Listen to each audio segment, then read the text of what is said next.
Fingerfærdighederne er i top på Aarhus Tech. 4 talentfulde elever fra skolens Center for Mad og Gastronomi er til eksamen. En noget anderledes eksamen. Og piger, så er tiden løbet ud. Eleverne er indstillet af skolen og kæmper i dag en kamp i køkkenet. Det er DM for detailslagtere. Jeg får lov til at udvikle mig, og det er en super stor chance at komme med, og jeg har været super glad for at blive udtaget til det. Og så kan det hjælpe mig i min svendeprøve, når det kommer nu her om 1,5 år. 2 af de 4 elever skal sendes videre til DM i Skills, som er det årlige Danmarksmesterskab for unge fra erhvervsuddannelserne.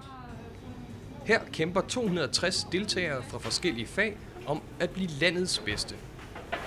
Lige fra malere og murere til sundhedsassistenter og slagtere. Det ser rigtig flot ud. Hold da op, dygtig. Konkurrencen udvikler eleverne, og ringene de spreder sig i vandet. Det kan vist kun siges at være en win-win-situation, fordi hvis man har nogle elever, som klarer sig rigtig, rigtig godt i konkurrencer og måske bliver regionens eller landets eller verdens bedste, så vil det jo smitte af hele vejen igennem. Det betyder jo selvfølgelig, at der bliver lidt mere fokus på vores skole, på vores uddannelse her, men det gør også, at vi som lærere også følger med i, hvad der ligesom sker ude i verden, nytænkning hele tiden. Så vi lærer også rigtig meget. Det er ikke kun eleverne. En af de 4 elever er Sandy Madsen. Hun er i lære hos Slagter Stjernholm, og hendes forbedrede kreative evner giver udbytte ved kasse 1.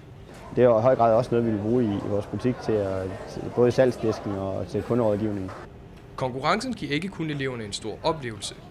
Det giver også de unge mod på mere. Vi oplever også, at rigtig mange af dem enten bliver selvstændige eller går i gang med videreuddannelse.